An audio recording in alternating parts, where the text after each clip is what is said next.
They always tell me that the problem is high taxes, that they're wrong. Of course, high taxes are extremely high here in the United States. I give you that. The real problem is not the high taxes themselves, but the fact that they are not even really funding the government.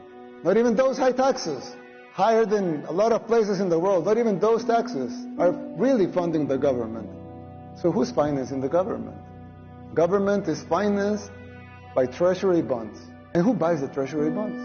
Mostly the Fed. And how does the Fed buy them? By printing money. But what backing does the Fed have for that money being printed? The treasury bonds themselves.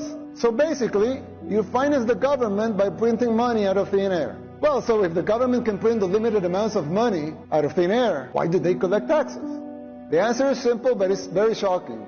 The real problem is that you pay high taxes only to uphold the illusion that you are funding the government, which you are not. It's shocking, but it's true. The government is funded by money printing, paper backed with paper, a bubble that will inevitably burst.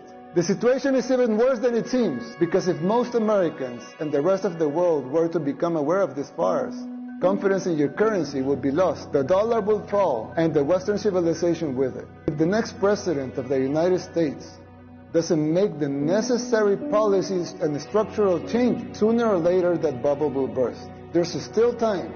You don't have to make the same mistakes we did in the 60s and the 70s. You can still jump before the water boils. Winning the election isn't enough to solve these problems. They will not simply go away as a consequence of an electoral result. It will take a total re-engineering of the government top to bottom. It will entail making difficult decisions. It will be hard. The system will push back, but you have the right to determine your own fate.